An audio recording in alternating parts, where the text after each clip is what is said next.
Well, our lovely executive producer has unbelievable timing. We wanted Patrice O'Neal on the show for other things, but Patrice is calling in now, right in the middle of the Mel Gibson tape. So this is perfect timing. Thank you, Steve. Really appreciate that. So we'll get back to the Mel Gibson tapes in a second. Patrice. Good morning. And we woke up Patrice, so we have to go to Patrice. We can't, wake him up and then tell him to go back to sleep because now, we can call you later. How are you, sir? Good, man. What's going on, man? Oh, he's sleepy, boy. You sound sleepy. I wasn't really. I was in sort of REM, and then Steve was like, "I'll call you back," but if y'all call me back in 25 minutes, I'd have been out, man. Oh, you would be out for the night or the morning, whatever. Your night. Yeah. I wanted to talk to you because we had a great conversation about LeBron James, but then Jimmy's telling me that you couldn't get into Montreal. I read it on your Twitter. Yeah, man. They, back in the day. I mean, I've been there 40 times. You know what I mean?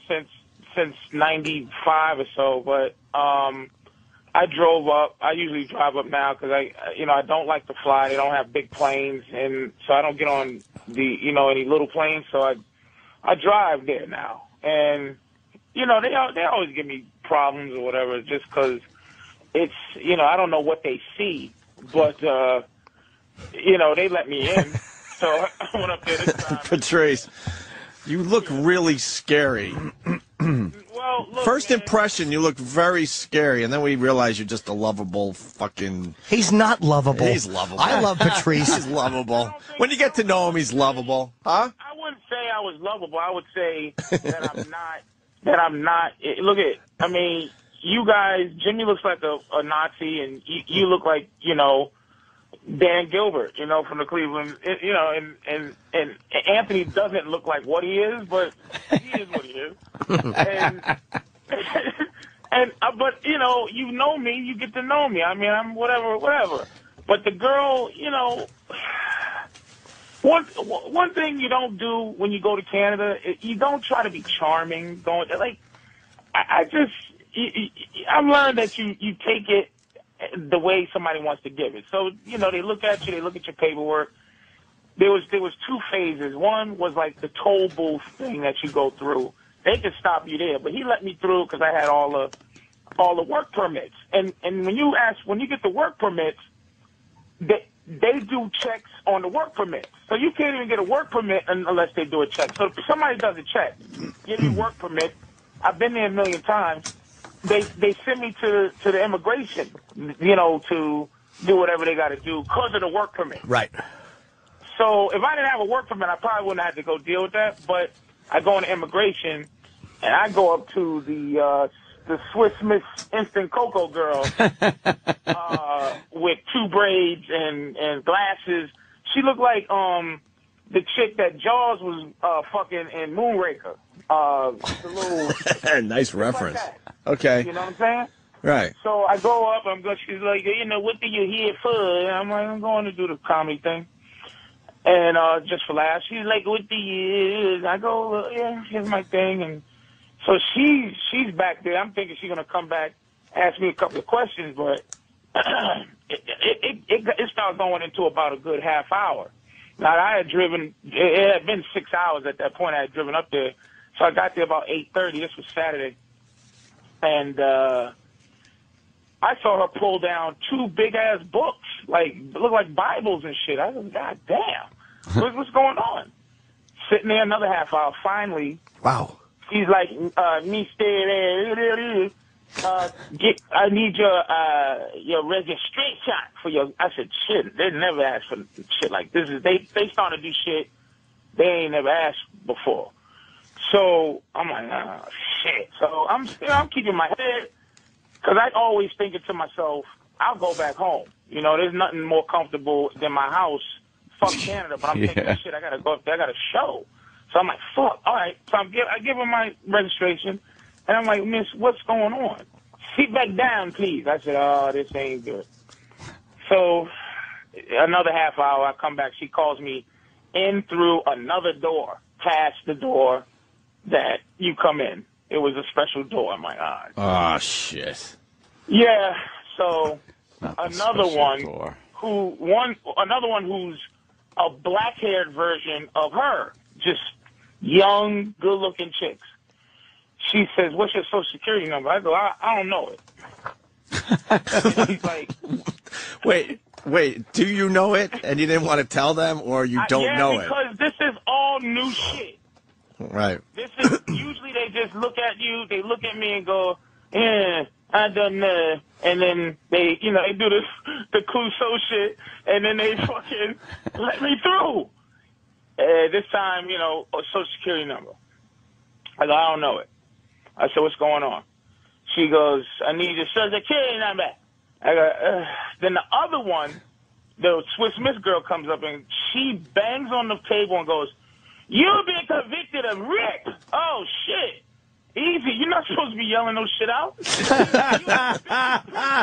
You ever been convicted? I said, I don't know. You tell me what you see. I don't know what you see. I ain't telling you shit. So he goes, I said, I ain't telling you shit. The worst they can do if you're not committing a crime is send you the fuck back home. That's all I know. So, but then they started doing the sneaky, we gonna beat the shit out of a nigga moving. So I'm looking at out my left eye and my right eye, and it was some guys that would just love to have, pepper spray me and all of that. Don't tase me, bro, nigga. I'm really on that. Don't tase me, bro, because that shit'll kill me. So I'm like, look, I'm not yelling. It's just this is a little bit shocking that you asked me all these questions. And look, miss, I know my social security number, but I don't want to tell you because I've never had to tell you before. But I'll tell you now. So I give her my social security number. She goes, "Yep." She checks it. Yep. You rip. I was like, whoa. You rip. Let me tell you the story. If anything, at least murder. This is the thing about murder. Motherfuckers go, "Oh, you got a murder charge. What happened?" "Oh, I hit an old lady crossing the street." "Oh, fucking, I had a fight, knocked the nigga out, hit his head on the fucking, he hit his head on the fire hydrant." Or, yeah, fucking, I gave motherfucker a bad dose of cocaine and stuff. But Rick is like, "Hey, well, let me tell you the story, bitch." No. Sign this paper. And I said, I ain't signing shit. Wait, what does she want you to sign? I don't know. They just go rip. And then I go, I'm not signing shit. So they say, you cannot come in the country. I go, hey, man, give me my motherfucking ID. I'll leave Canada, nigga. I don't give a fuck. I'm not signing shit.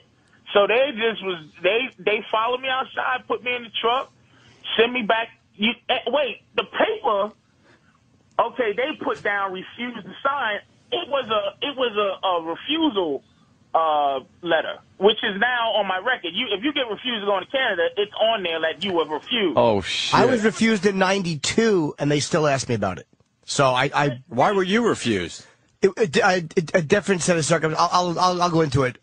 Much less strenuous circumstances than Patrice had to deal with. Something dumb. Yeah.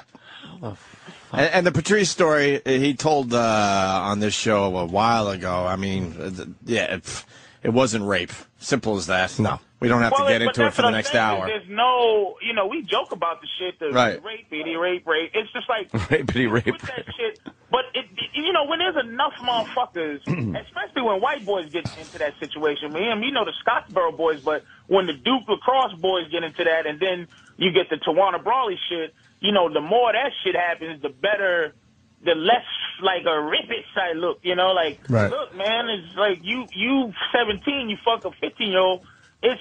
You committed a crime. You know what I mean? So back then, before the internet and scary things, it's like, it's like that's no big deal. But now, I'm 300 pounds and with gray beard hair. I'm looking in there. I'm probably looking at her, and I'm an asshole. I never was like, please let me into Canada. I am like, fuck that, man. I'm not signing shit. But then America has to treat you like shit. Well, Patrice, what was this? What did they actually want you to sign? You're not sure what it was? It was a I had to agree that I was a rapist. Ripist. I had to sign, because when I gave them the paper, they gave me a piece of paper and when I gave the guys that, they gave me 2 pieces of paper. One, the Canadian consulate, and this is what I have to do to come back to Canada ever again, is go down to the consulate and bring transcripts of the trial. First of all, 5 years had to go past. It's been 25 years. So, or 23 years. And 5 years have to go past. You have to get the transcript, the court transcripts. You have to get all the shit from the court. You have to get something from a sheriff. And you have to get a letter from a clergyman and some law-abiding citizen and all kind of shit to go back to Canada, So I probably won't be going back to Canada ever again. And then the paper I had to give to America. And then when I gave that paper to America, they said, "Why did you get refused?" So it was some kind of refusal paper that I had to agree with. But I'm like, they can't do shit. Because I wasn't committing no crime. All they could do is tell you and scream. But the thing is, they could have played me nice if they had been like, "Oh, we just asked you." But the girl was so offended. The Swiss Miss girl was in complete, utter shock. I said, "I've been here 25 times. Look at your computer."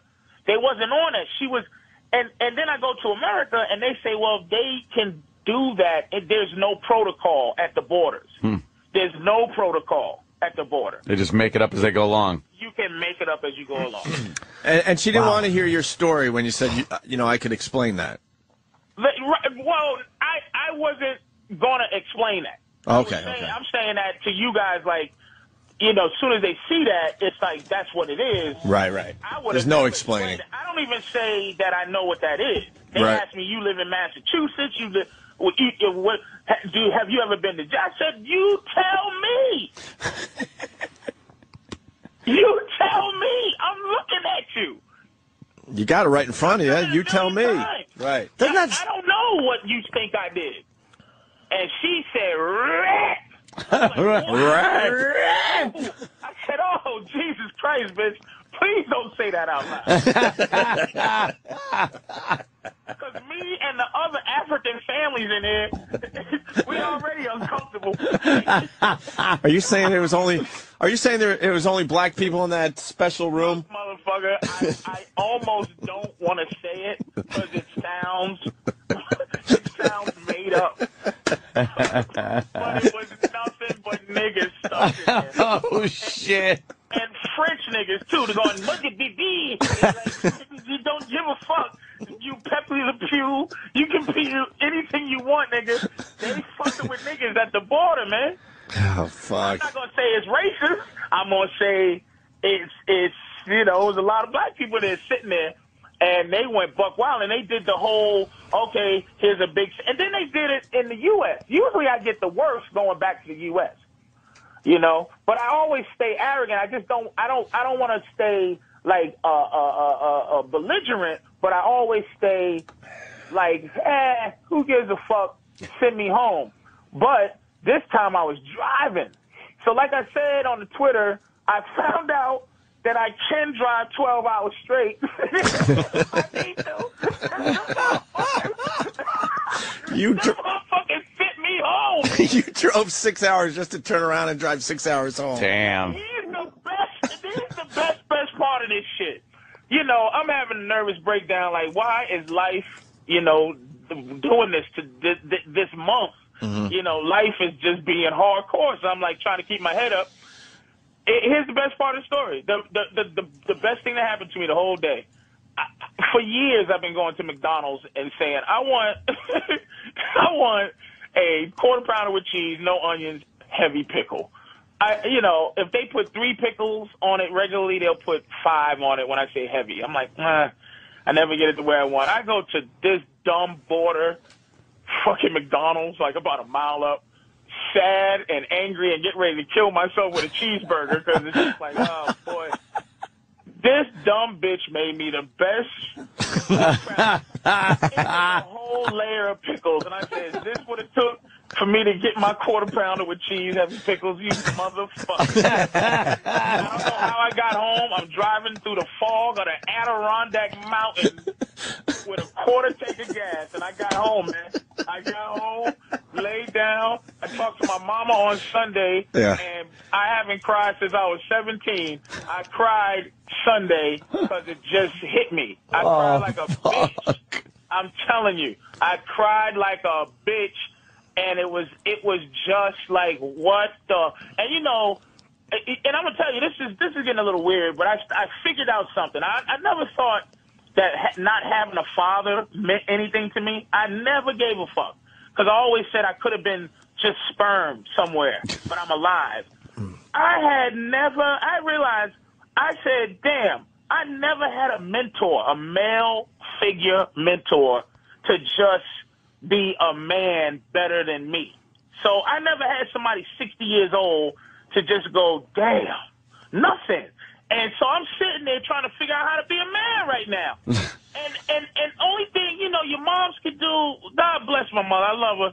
She, you know, she's sending me, you know, the God takes one thing out of your hand and so that you have space to hold another. I'm like, what the fuck? Like, will you just stop with that shit?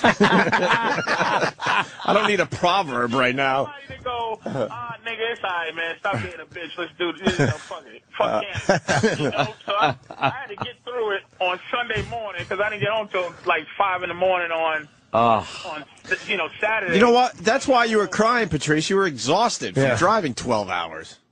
I hope that was it because I haven't. You were weak since my dog died when I was 17 years old. I was just like, what the fuck? I started thinking of all kind of shit. I was hallucinating. Oh man.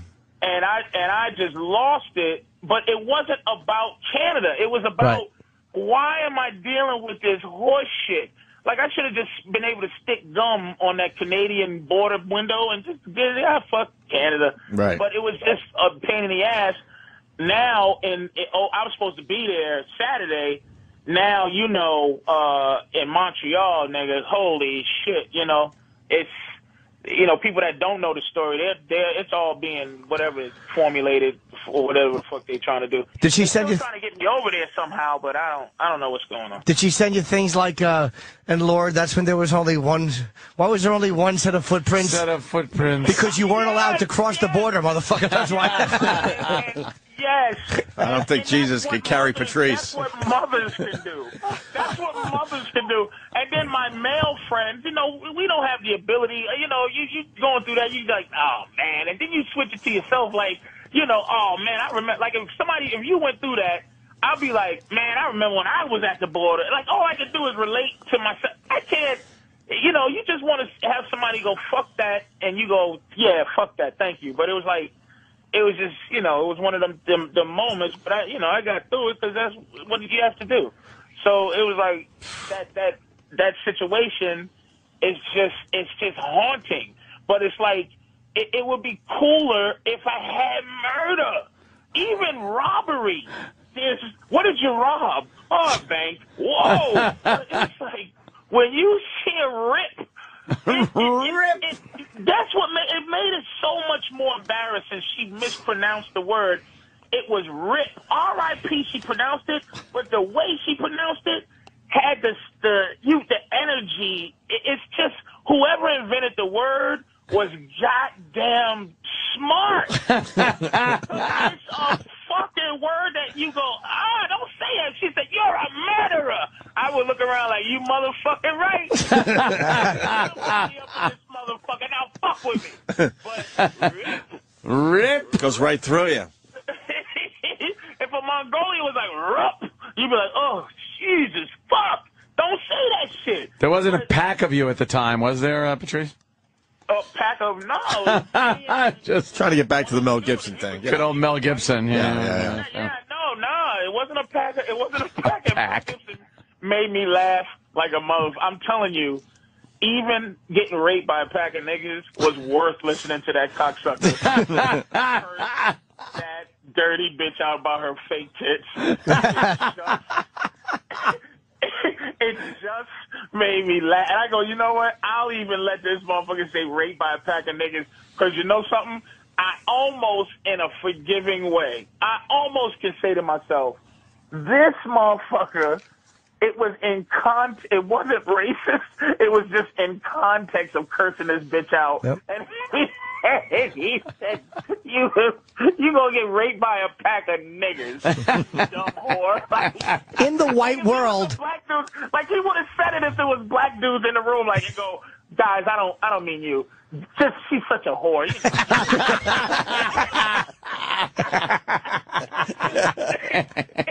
It didn't even take me out of the laughing 1 second. He's so brutal. But that's the story, guys. That's the border story, you know. That's a big story right there. Hey, while we have you on the phone, LeBron James, because we got to cover it anyway. You and I talked. I don't even know. You were driving to Canada when we were talking. You were on your way already. Yes, I fucking was. I killed an hour with you on the phone. Yep. I killed an hour with Patrice, made it a little easier. Did you call him or did he call you? He called me. That's what he does. I called him. You know why I called him? Believe it or not, I was listening to the best of replay going down, and Opie said something about Bobo being as boring as watching a video buffering, and I laughed hard as fuck. I said, I got to call this fuker and just say, video buffering. That made me laugh. Yeah, it really did. He called me about that, but then we talked about LeBron for about an hour. And LeBron, Patrice's take on LeBron is the best take. It's the best take. Look, LeBron, if you're a basketball fan, you don't have to be. There's too many levels. I'll go, the first level is your own personal investment. My own personal investment of disappointment for LeBron, and then this is as far as it goes, and then the rest is just little different things back and forth. There's like a million of them. I've been a basketball fan my whole life. Michael Jordan and Larry Bird and fucking Magic Johnson, they would have never said, "I'm not going to ever win a championship unless I join forces with each other." They hated each other. Yep. Fuck you, Larry Bird, and fuck you, Magic Johnson, and fuck you. It was Larry Bird got 3 rings. Larry Bird got 3 rings. Magic Johnson got 5. Jordan got 6. Dr. J got 1. And all of those rings have the same value because they got them during the time when they all hated each other and they were trying to win. They hated each other. So if you could have squeezed one out during that time, you're still an all-time great. LeBron did the 7-year plan, and what disappoints me is LeBron, people were saying this guy may challenge Michael Jordan. He didn't want to be Michael Jordan. What shocked me is that LeBron wants to be Scottie Pippen. That's the headline right there. Doesn't want to be the greatest of all time. Just wants to be, second best on a team. He fucking wants to be second banana and win rings. And that fucking shocked me. That shocked. Do you think that's just that he really wants that, or is it like one of those things where you subtly sabotage success because you're scared of not achieving? It's almost like, hey, if I don't say I want to, he's just afraid. Patrice is saying that. Patrice is saying that LeBron James is really a scared guy. Okay. Oh, I just repeated what you said, and actually it was my heart. Sorry. Well, no, I don't. He was he's horrified. Look, man, he came out. He's a physical specimen. He's godly. He's 6'8", runs like a reindeer, dribbles, shoot. He's as a basketball physical specimen to play basketball, dude. There's no one that's ever been greater. Just his physicality, he's the greatest player that ever played. But I didn't know. I always thought he had heart. This is why the Celtics thing, there's a street legend that one of his teammates slept with his mama, which made a whole lot of sense to me.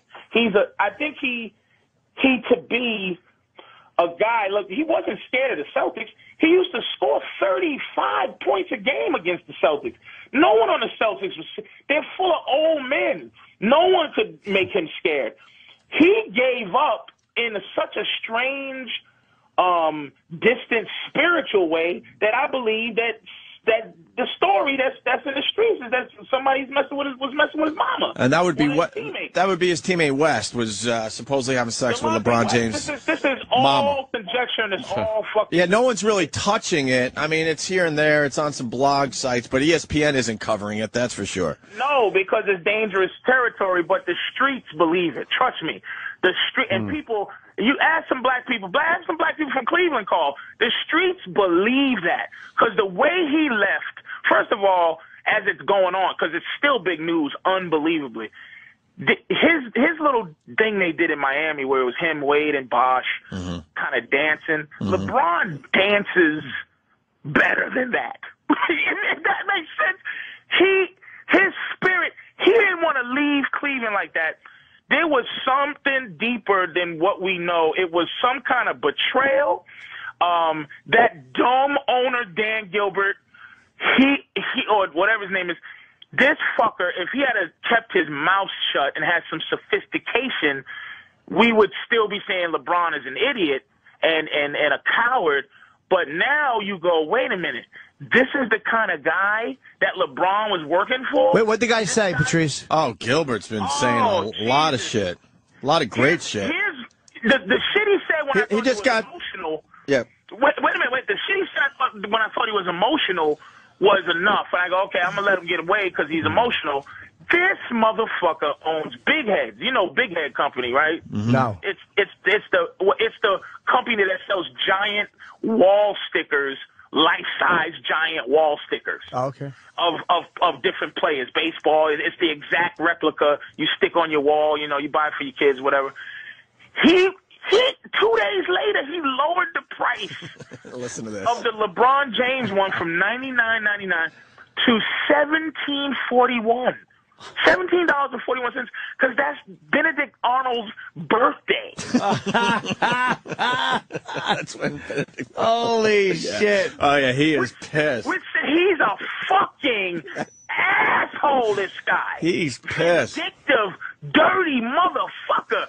LeBron, everybody's saying they're not mad. I'm only mad because LeBron left the way he left. And look, Cleveland is in turmoil. LeBron James was responsible for a lot of Cleveland's economy, dude. Witness and Nike and his whole presence, for him to leave like that, it's something more than just, I'm going to go play with fucking Dwayne. LeBron James is a beast. Well, Patrice, let me jump in. Left to go play with Wade. Let me jump in because you didn't really explain. During the Celtics playoff series, he had one of the worst games ever. Yeah, but and you were telling me on the phone that he was looking around the bench going, you know what? Oh my! All these guys knew that West was sleeping with my mama. When you're a young guy, if somebody fuck my mama, one of my friends right now, fuck my mom's, I'm at a place where I would go, two things would happen. I go, nigga, you hate me, but you look stupid, man, because you hate me and now I know it, and you gave my mother some ass. She's in her 60s. So you did both of us a favor. You gave her some sex, and I don't have to fuck with you no more because you a piece of shit. How many times do we have to have this argument? So,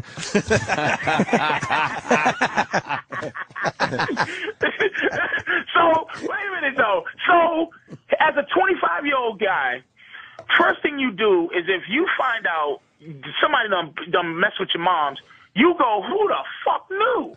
Everybody start looking down, chewing on their nails, and looking around like, you motherfuckers knew that this nigga was fucking my mother. And you didn't say shit. And you told me he found out between Game 3 and Game 4. You're convinced of that. This is all the because you see of the story. I believe but it makes sense, Opie. Well, Game 3, he had a great game, right? I don't remember anymore. Game 3, he killed him. Destroyed him. And then Game 4. Game 3, boom. Game 4, yes. Game 4, he had one of the worst performances of his entire career. Yes. But then here's what a beast he is physically. I don't know about mentally, but physically. What's his name? Rajon Rondo of the Celtics had what they were calling one of the greatest triple doubles of all time. 28 points, 13 rebounds, 16 assists, some shit like that. The game 6 that they lost in Boston, LeBron had 28 points, 12 rebounds, 10 assists. He had one of the greatest triple-double games of all time in a playoff. Right. And they still call him fucked up. He still is so good, he can still cover up, but he checked out mentally. He's not afraid of anybody on the court. He checked out mentally, and he said, fuck everybody. And don't forget another thing. He never says Cleveland, ever. He only says Akron. So he might not give a shit about Ohio. He only talks about where he's from. Right. He never goes, hey, I love Cleveland. When he has little things that he has to do, he goes back to Akron. Right. He don't go. He accepted his MVP trophy in Akron, at Akron High School. He bigs up where he went to high school, not Cleveland. He wears New York hats. He wears Dallas Cowboy hats. LeBron, the painful thing, he might not give a shit about Ohio. And let me tell you, man, it's just like when I meet a guy and he says, I married my high school sweetheart and I'm from like Portland, Oregon, I go, are you a fucking retard? You marrying a bitch that you used to eat potato puffs with, you fucking clown? Nigga, leave your state. You live about 4 states from California, you fucking nincompoop. So he's been fucking weird looking. Look, hot Cleveland girls have trouble competing with ugly Miami bitches. It is a good point. He's right. He's been photographed with the Yankees hat on, and I think you're onto something, that he never really cared about Cleveland and couldn't wait to get out of there. I think Cleveland, though, is just pissed off how he did it, making a big to-do about it with that hour special on ESPN and telling them that way that he's leaving their fine city. Explain to me what he owed. He doesn't owe him shit. Trust me, I get that. What did he do that, because I can't be as mad as I'm trying to put myself in a Cleveland but what did he do that makes them so mad? If they're honest, well, there was no way he could have left and they'd been happy. Now, but I think it shows. Hold on, I think it shows a lack of class. I think he should have he should have been low key. A lot of guys are low key when they change teams, and just a low key thing. This was a big event on ESPN with stupid Jim Gray and his dumb 10 questions or whatever it was. It was a little bit hokey, but let's say if he said, "Hey Dan, I'm gonna actually try my hand in another situation," and then say a little small thing like, "Hey, Cleveland, thank you for everything you've done for." Cleveland people still be taking shits on his jersey. It was the same fury. Yeah, they burned his jersey. They had to hire a construction company to take down all the shit. all the LeBron shit. He had, look, when you fly into Cleveland, you see a LeBron picture. Yeah, you do. Yeah. From the air. You can see that fucking thing. Yeah, it's giant. You know what, though? Fuck Cleveland, and fuck him, and fuck Miami, and Dan Gilbert, and betrayal. Like this is a fucking military operation. It's some cocksucker that throws a ball through a hole. And fuck Dan Gilbert. If Michael Jordan was in his prime and he said you could have one or the other, he would have taken his shit in LeBron's mouth and taken Jordan. Fuck all these guys. Well, but the message... and I agree with that, too. That's what I'm saying. I'm not angry. I can't be that. No, I don't. But the message here, which Jimmy has touched on many times on the show, we take our sports teams way too fucking seriously, and then you learn through the LeBron James situation, they don't take what team they're on serious enough. Right, exactly. Not as serious as you take it. That's why I'm Billy Bandwagon, and I'm going out to get my Miami Heat jersey. Hey, man. And I'm going to start. That's my new favorite team. Well, I'll tell you right now, Patrice, I've openly admitted I haven't followed the NBA in the last few years. I am all in starting this fall. I can't wait to hate on the Miami Heat. If they get a center with one leg, they'll win 80 games. You know what? They have to win the championship, and if they don't win that fucking championship, I'm going to be laughing big time. And they will, because they will win, because the argument was, oh shit, what are they going to do? Share the ball? LeBron James left to become second fiddle. To be Scottie Pippen. That is a fucking fact. Yeah, I agree with you there. And one thing with your theory about him hating Cleveland and his teammates and all that and having that horrible game in the playoffs, remember when that series was over, the shot they showed many, many times was LeBron walking off the court and ripping that Cavaliers jersey off. That wasn't about ripping it off. That wasn't about losing that series. That was about fuck everyone. I'm out of here, and this is the last time you're going to see me in this fucking jersey. Fuck everybody. And if you look at that shit, he walked up to Kevin Garnett, and if you don't know his story, he was loyal to Minnesota for many years. He's only 32 years old, but he's been in the league for 16 years because he came in. He's 32. He's been in the league 14 years. He came in when he was 18, and LeBron ran up to him, gave him a hug, and they talked for a minute. Kevin Garnett said in the press conference right after that game, and he goes, "Look, man, if I knew what I knew now, then when I was 25 in my prime, I'd have left Minnesota a long fucking time ago." I had a terrible dream one day that I was talking to fucking Leno or somebody. It was Patrice Day. I was famous, and he said, "I'm sure Leno's had the same nightmare." Rip. And in the fucking dream, I said, he goes, "How did you get famous?" I said, "When I became disloyal, when I became a guy who didn't think about other people, then fame comes." Kevin Garnett said the same thing. He said, "Man, if I had knew this, I'd have told loyalty to eat my asshole years ago, because I was staying loyal to suckers." And LeBron made that move based on guys who are 32-year-old men and 33-year-old men, and not a 25-year-old basketball machine who could have won his one championship in Cleveland. Would have been surrounded by him. Huge.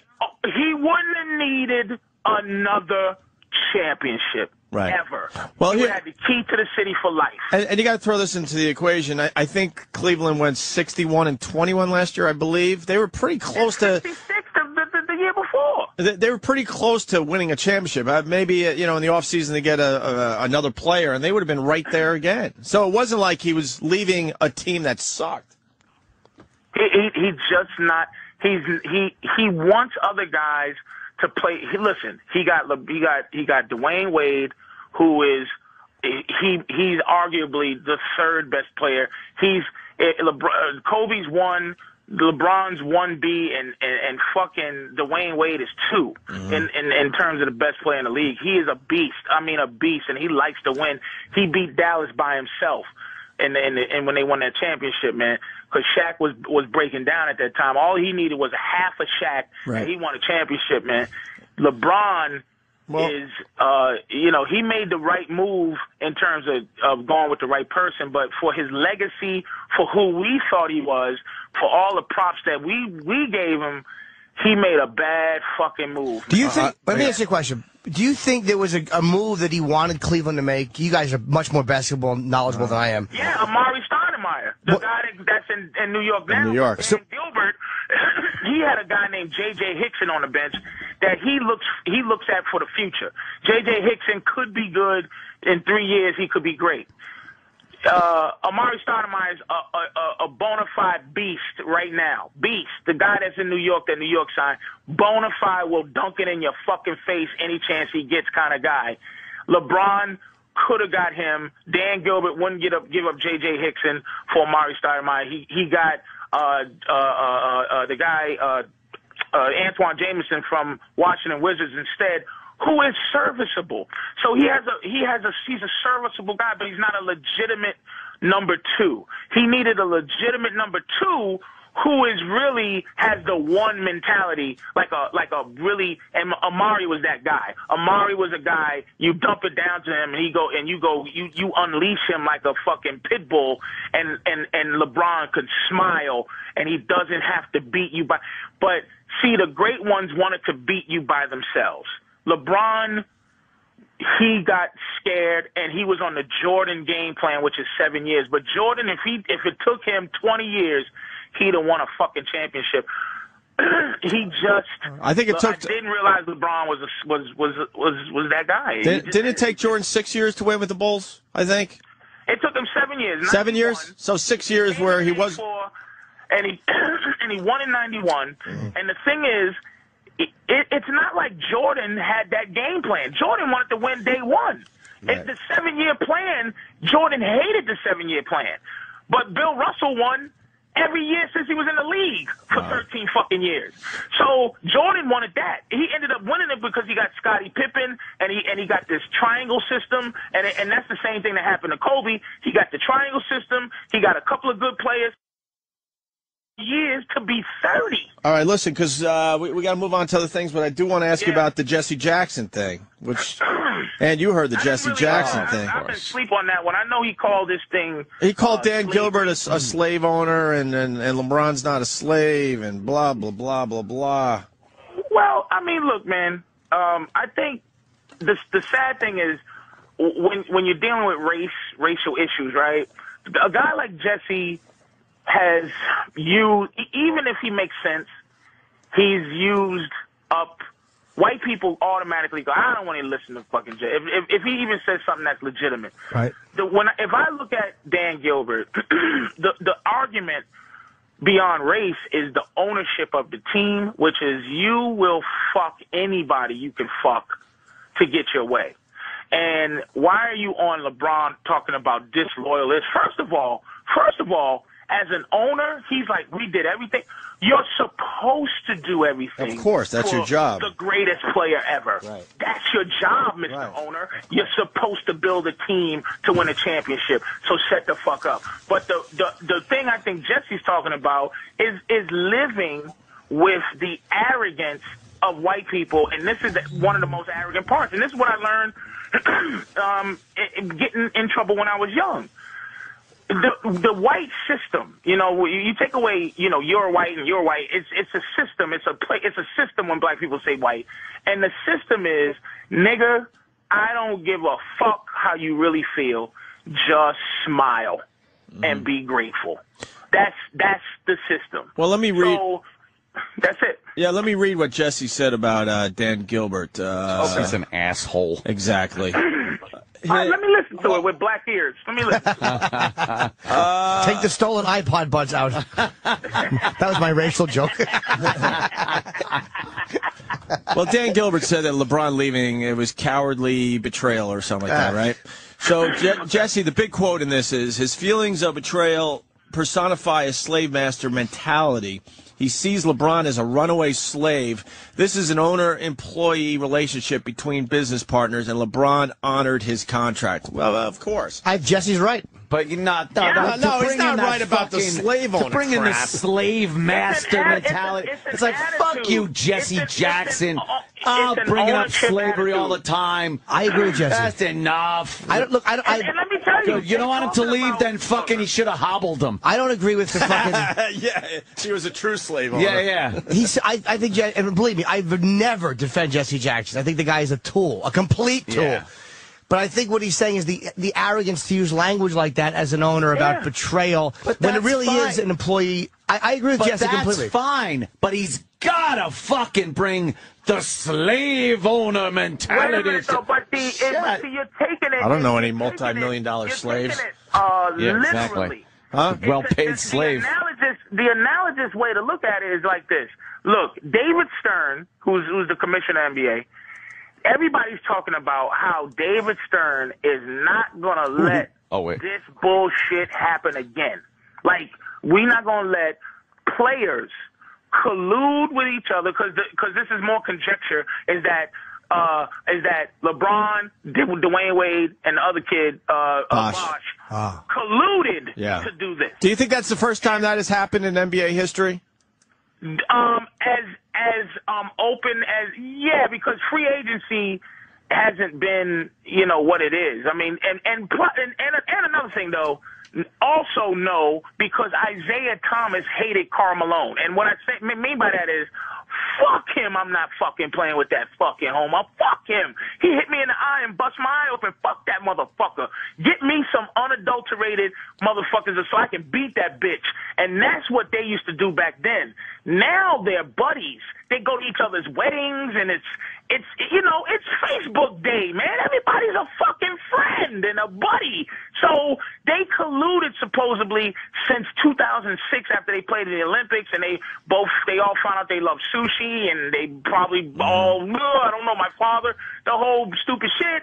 So they just said, well, let's play together on some young guy shit. These guys are young as a motherfucker. They're 25, dude. Right. So I'm saying that the commissioner is like, this will never happen again. As a black man, as a white guy, you go, what the fuck you talking about? As a black man, you go, why can't niggas do that? It makes it seem like, oh, when niggas just sit down and three motherfuckers come together and make a power move in a business that's run by the powers, right. But now these three young niggas like bum rushed the league and made some kind of superpower that was powers. They did it. You know what? You know what? They should be able to do that. Fuck. I agree. They should be able to do that if they want. If they want to like talk behind closed doors and try to figure this shit out for the future, they should be allowed. They absolutely should be able to do that because nobody stops the scumbag agent. These moves are made anyway with scumbag agents and fucking scumbag lawyers. I would much rather have three players go, you know what? Fuck it. Let's meet up in Miami and play. I would much rather have that. My problem is with the Jesse Jackson thing and him bringing up slave owner mentality and shit like that. That fucking race-baiting shithead will bring up the slave shit every single conversation, which, to tell you the truth, downplays the seriousness of slavery itself. You're right. Look, Anthony, you're very right. That's what I'm saying. It's like, look, race is an actuality. There's certain angles that white people just won't listen to. Look, if I was white and I learned about slavery, dude, it would bother me. If I was white, I want slavery to disappear too. It just, because in reality, the more you find out about slavery, the more I find out about slavery, the more I go, how do black people why aren't we not insurgents in America? How do we not fly? You are. We're not. Yes, you are. A couple of murders don't make us what we should be. Rip. It's not. We don't do what we should be doing in terms of what we went through. Slavery it still means something. Can't organize a fucking block party without 18 people being shot. You're going to get an insurgency together? I know, but why can't you look at it, right? Here's the problem, that black people need help. So as white people, why can't white people look at that shit sometimes? Well, we have been horrid at not as benevolent master. We've been horrible at helping black people, so we should just stop. But that's what I'm saying. It's like, instead of looking at it like, look at these fucking animals, it's like, not like, let me help you, little nigga, but more like, man, this shit is wrong. And look, I hate that shit. But listening to Jesse, I know what the fuck he's talking about. It's just that this motherfucker still has the lingo of 19. He still calls white people honky. He really does. He's nailed it. 70 years old, man. You nailed it. Yeah. But for him to go after, I don't know how to relate to racial issues right now. He's too old. But for him to go after Dan Gilbert, don't you think all the owners are quote slave owners then? Hey, I'd like to make this point, and that the point you just made is when what's the guy everybody says is an asshole there, the radio guy, big time, the fat dude, Rush Limbaugh. Rush Limbaugh wanted to try to buy a football team, and they all got together and said, "Oh, we can't have Rush." My thing was, okay, fuck Rush, but do you think that the guy that owns the Pittsburgh Steelers doesn't still own a slave or two?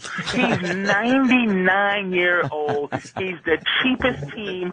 He hired Mike Tomlin, but you don't think that motherfucker? You don't think the guy from the Dallas Cowboys?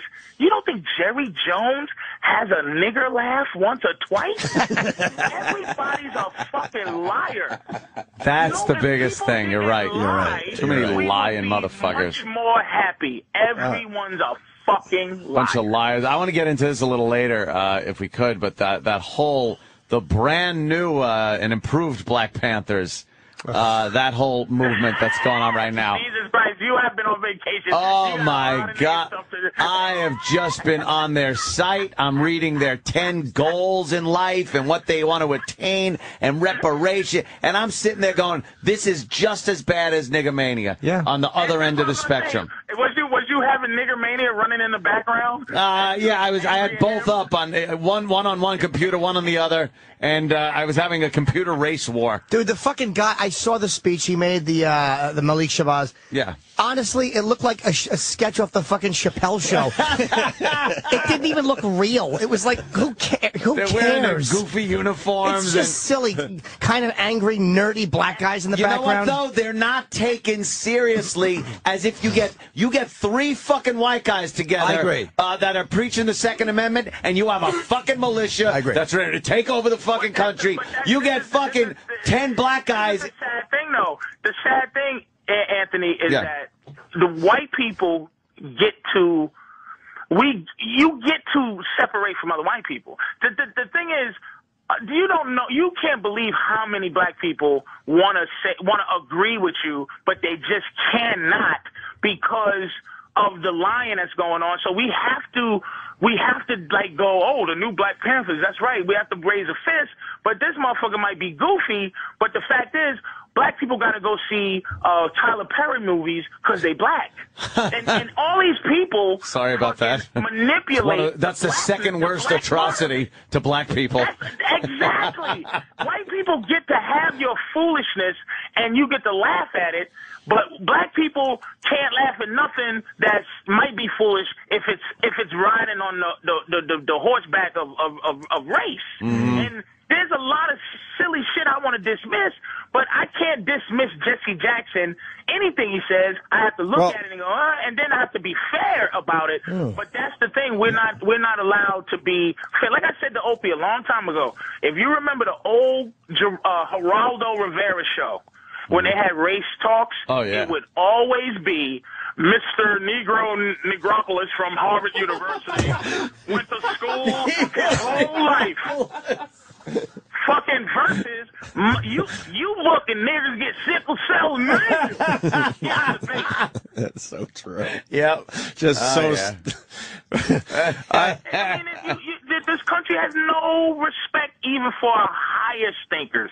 We have to have a debate with fucking you niggers get sickle cell anemia. Right. It's embarrassing. All right, listen, Patrice. Really quick, because I think, first of all, Stern fined Gilbert $100,000. That came out today. Wow. And for what he's been saying about the LeBron situation. He has that in his sock right now. Yeah, I understand. Go ahead, I'm sorry. I think they should be able to say whatever the hell they want. It's just great to hear. And then Jason in Ohio, did Gilbert respond to Jesse's comments? Jason? Hello, Jason. God damn it, Jason. Does anyone know? He's just listening to himself. Fucking idiot. Yeah, he responded to him. He's going to answer. Do you have that, Travis? I don't have it in front of me because my computer's messed up. But Travis. He pretty much said that he wasn't going to get into a back and forth with Jesse Jackson because he just didn't want to validate what Jesse said about comparing him to slavery. Yeah, Jesse's an ass. Yeah. He's an ass. But he is. But that did make a good point saying that it's like that mentality. He just didn't have to use the slave thing. Yeah. But the fact that he's acting like such a bitch, I mean, by that I mean Dan Gilbert, over a lost employee, it's like, shut the fuck up. I agree. But I like love the honesty. Passion this guy's showing. Passion, yeah, but it's like, don't be a cunt about it. He left your fucking shitty city and your shitty organization. Fuck you. But the one thing, Jimmy, is I like Cleveland. LeBron did not return any calls from Gilbert or any of his people. Like, they couldn't even get a hold of the fucking guy from the end of the season all the way to that announcement. I think LeBron let him know just a couple minutes before he went on ESPN. Maybe he wouldn't even return their calls. There's probably something else going on. Maybe he was mad that they didn't get that guy that Patrice said. We don't know the whole story. There's obviously something else. But on a human level, two things it could be. I don't know if you've had anybody in your life who can influence you to do things you don't want to do. Like, where you might go, look, I don't want to talk to him because he's going to make me do what he wants to do. So Dan Gilbert and his people might have had some influence over LeBron, and LeBron just wanted to make his own decision, or he fucking hated Dan Gilbert. Those are the two fucking things. Sure. You know, he could have hated that. Maybe he's a weak guy, and it would have been hard for him to say no to people. They took him out of high school, right? Oh, yeah, they did. So it's like Dan Gilbert, and I'm not saying it was wrong to pull the guy out of high school and pay him millions of dollars. That's fine. Like, we're after he graduated. Well, after he graduated. Yeah, of course. Norton, let's be honest. Blew off college. You ever try to not do a gig, Norton? Right. And your people go, oh, you should do it, and you don't want to do it, but you got people going, yeah, do it, and you go, I don't want to do it, but you end up doing it because there's just people telling you, you know what I mean? And you're just like, shit. So, I mean, there's a lot of things that could have been happening. There's 1,000 different stories as a human, but, you know, whatever. Right. Hey, Patrice, thanks, man. A great hour of radio. I appreciate it. And sorry about Montreal. Are you going to try to go back? I mean, I don't know. They're trying to get me back over there. They you know, the guys are working hard to just relax people. I've been over there a lot, so you know, I've been over there a lot. That's the one thing I thought was in my favor is like, listen, I've been there 50 fucking times. When is the festival end? You going back, Jimmy? I'm going back. I'm doing the Tonight Show Thursday, and I go back right from there Friday morning. I do shows Friday through Sunday. Damn. All right, so maybe Patrice makes it back to Montreal. I hope you make it back up, man. I was looking forward to seeing it there. All right, man. See you later. Patrice O'Neal, everyone. That's a good point he made, man, about a great point. It was I thought about black people not being able to laugh at anything to do with race, even if it's on the horseback of race. That's a great point. All right. We'll talk about the Black Panthers, but after the break. The new and improved Black Panthers. The new and improved, I'm sorry. But before that, we started the Mel Gibson tapes, and we'll do tape number 2, the one that came out yesterday.